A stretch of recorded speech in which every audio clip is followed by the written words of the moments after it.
అందరికీ నమస్కారం. ఈరోజు నాగార్జున సాగర్ కుడి కాలువ.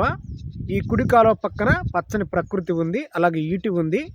ఈటి అంటే సరస్సుల్లాగానే, చెరువుల్లాగానే నీళ్లు నిల్వ ఉండే ప్రాంతాన్ని ఈటి అంటారు. నా వెనక ఉంది ఈటి. మరి ఇక్కడ ఈ యొక్క ఈటిలో అలాగే దీని చుట్టుపక్కల ఎలాంటి ఔషధ మొక్కలున్నాయి, ఎలాంటి చెట్లు ఉన్నాయి, ఇవన్నీ కూడా ఈ యొక్క వీడియోలో తెలుసుకుందాం.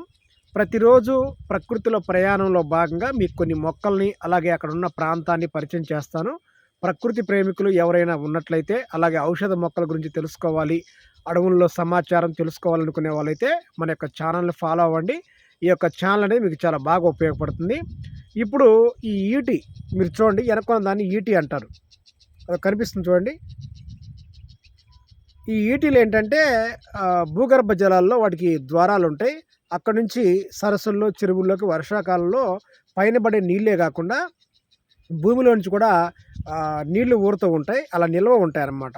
నిల్వ ఉంటే సహజంగా అక్కడ చాలా రకాల మొక్కలు కనిపిస్తూ ఉంటాయి. దాని చుట్టుపక్కల కానీ దాని లోపల కానీ కొన్ని ఉంటాయి. అంటే సాగు చేయని ఆకుకూరలో తూటికూర ఈటిల్లోనే మనకు కనిపిస్తూ ఉంటుంది. అదైతే మీకు నేను దగ్గరికి వెళ్ళి చూపిస్తాను. అయితే మీరు ఏదన్నా ఔషధ మొక్క గురించి తెలుసుకోవాలనుకున్నా కూడా మన ఛానల్ కింద కామెంట్ అయితే రాయండి. మీకు ఎలాంటి ఔషధ మొక్క గురించి మీకు తెలుసుకోవాలనుందో కామెంట్ అయితే రాయండి. నేను కొంచెం దూరం ప్రయాణం చేసైనా సరే మీరు చెప్పిన మొక్క ఎక్కడుందో నేను ఖచ్చితంగా మన యొక్క ఛానల్ అయితే నేను అందిస్తాను. ఇప్పుడు ఒకసారి ఫాలో అవ్వండి. మీకు ఇక్కడున్న ఔషధ మొక్కలు మొత్తం నేను పరిచయం చేస్తాను. దాన్ని ఈటీ అంటారండి. ఈటీ అంటారు. ఒకసారి మీరు చూడండి. దాన్ని తూటి కూర అంటారు. చూసారా? తూటి కూర. తెల్ల తెల్ల పువ్వులు ఉంటాయి. దాన్ని ఆకుకూరగా వండుకొని తింటారండి. సాగు చేయని ఆకుకూరలు కొన్ని ఉంటాయి. తూటి కూర, తుమ్మి కూర, దూసరి తీగ, ఇలాగనమాట. వామింట, ఇలా కొన్ని ఉంటాయి. అందులో ఇదొకటి. అంటే ఎలక చెవాకు, అలాగే చిలక ముక్కాకు, కోడి జుట్టాకు, ఇలా వింత వింత పేరుతో మన కొత్త వాళ్ళకి వింతగా ఉండొచ్చు. కానీ అవన్నీ కూడా సాగు చేయని ఆకుకూరలు. కొంచెం వర్షం పడిందంటే ఇలాంటి ఈటి ప్రాంతాల్లో, చెరువు, సరస్సుల్లో, రోడ్డు పక్కన ఎక్కడ పట్టినా మనకు కనిపిస్తూనే ఉంటాయి. కాబట్టి ఒకసారి మీరు చూడండి. దాన్ని ఆకులు తీసుకొని దాన్ని కూరగా వండుకొని తినాలి. మరి తింటే ఏంటి ఉపయోగం అంటే మనకి ఏదైతే గ్యాస్ట్రిక్ సమస్యలు ఉన్నాయో, కడుపు ఉబ్బరం ఉందో, గ్యాస్ట్రిక్ సమస్యలు, కడుపు ఉబ్బరానికి చాలా చాలా బ్రహ్మాండంగా పనిచేస్తుందండి. అయితే లొట్టపీసు చెట్లు ఉంటాయి. మళ్ళీ అవి వేరే. మళ్ళీ మీరు దాని పూలు, దీని పూలు తెలుపు వర్ణంలో అలాగే ఉంటాయి. మీరు భ్రమపడద్దు. దీన్ని మీరు బాగా గమనించండి. ఇది ఇలాంటి సరస్సుల్లో, చెరువుల్లో మనకు కనిపిస్తూ ఉంటుంది. చిన్న చిన్న కాలువల్లో కూడా ఇది బాగా కనిపిస్తూ ఉంటుంది. పైన కాండం అంతా కూడా మనం నొక్కగానే అంత లొట్ట లొట్టగా ఉంటుంది. కాబట్టి మీరు దీన్ని బాగా గమనించండి. గమనించి మాత్రమే మీరు ఉపయోగించుకోవాలి. చూసారు కదా?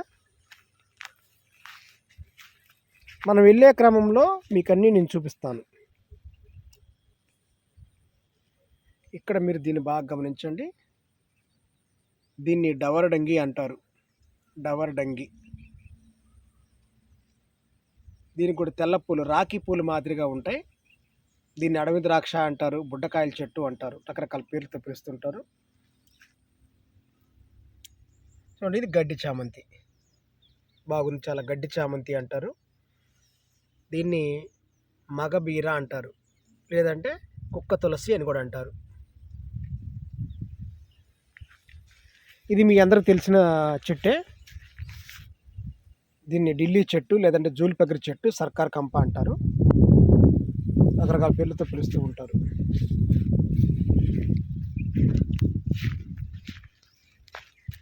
అది ఎదురుగా నాగార్జున సాగర్ కుడి కాలువ అండి. దాని పక్కనే ఇది. కొంచెం వర్షం పడితే చాలు ఇక్కడ నీళ్లు నిల్వ ఉంటాయి. ఇది రేగు చెట్టు అండి.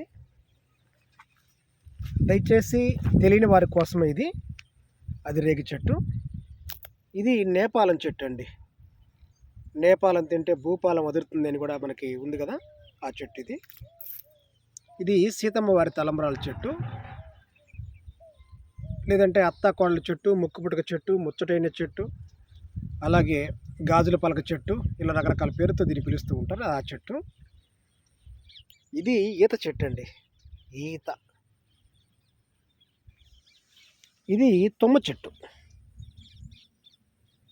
తుమ్మ చెట్టు అంటారు దాన్ని, తుమ్మ.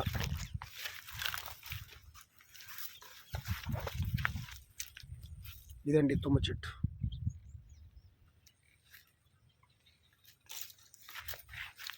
ఇవి తెలుసు కదా తంగిడి పూలు. తంగిడి పూలు చాలా శ్రేష్టమైనవి. ఎన్నో రకాల జబ్బులకి, సమస్యలకి చాలా చాలా అద్భుతంగా పనిచేస్తాయి. తంగిడి పూల చెట్లు ఎక్కడైతే ఉన్నాయో ఆరోగ్యం అక్కడ ఉన్నట్టే, ఉపయోగించుకోవాలి. ఇది జిల్లేడు చెట్టు. జిల్లేడులో 2 రకాలు ఉంటాయి.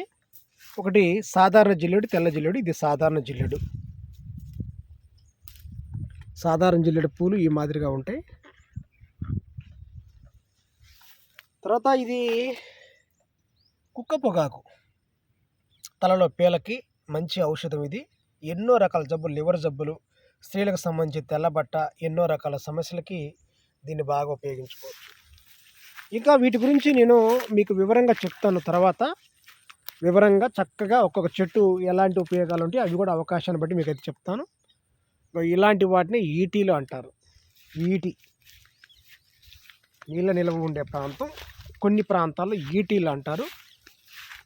మరి దయచేసి ఇలాంటి వాటి చోట్లకు అన్నీ దగ్గూడదండి. కొన్ని ప్రాంతాల్లో ఈటికి పూడు ఉంటుంది లోపల.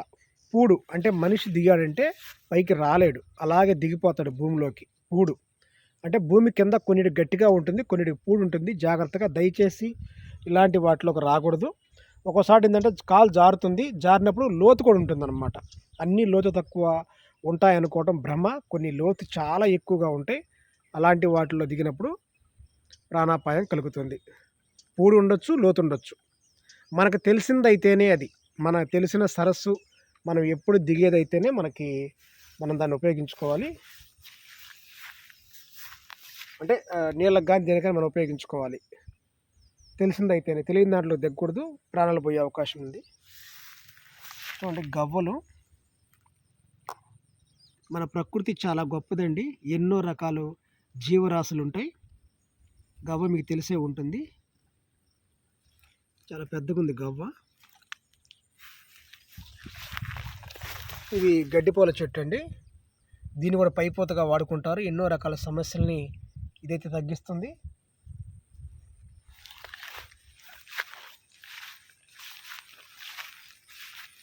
చూడండి, కొంచెం వర్షం పడితే చాలు ఎన్ని రకాల మొక్కలు కనిపిస్తుంటాయి. ఇదండి తూటుకూర.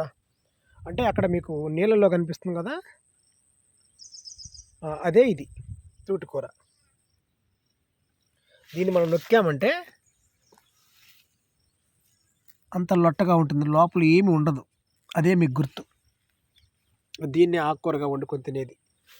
దయచేసి ఎవరైనా సరే ఇది పిచ్చి ఆకులా భ్రమపడద్దు. ఇది ఒక మంచి ఔషధపరమైన ఆహారం. దీన్ని తీసుకుంటే ఎన్నో రకాల సమస్యలు తగ్గుతాయి. గ్యాస్ట్రిక్ సమస్య తగ్గుతుంది. అలా కంటి చూపు బాగా మెరుగుపడుతుంది. అలాగే తల వెంట్రుకలు చక్కగా బాగా పెరుగుతాయి. తలలో ఒక వెంట్రుక కూడా రాలదు. అన్నిటికీ ఇది బాగా పనిచేస్తుంది.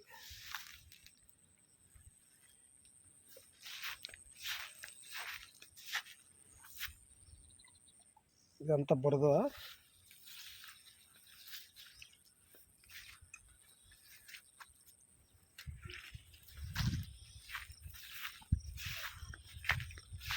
ఇది తులసి అండి. తులసిలో కనీసం మనకు తెలిసి 100 రకాల తులసి ఉన్నాయి. మన గ్రామీణ ప్రాంతాల్లో ఒక 5-6 తులసిలు మనకు కనిపిస్తూ ఉంటాయండి. మనం ఇంట్లో వేసుకునే తులసి ఇదే. ఎవరికైనా వైద్యపరంగా కావాలనుకున్నప్పుడు ఇంట్లో మనం పూజించే తులసిని కొయ్యకూడదు. ఇలా మనకి పచ్చని ప్రకృతిలో ఉన్న తులసిని తెచ్చుకొని మనం ఉపయోగించుకోవాలి.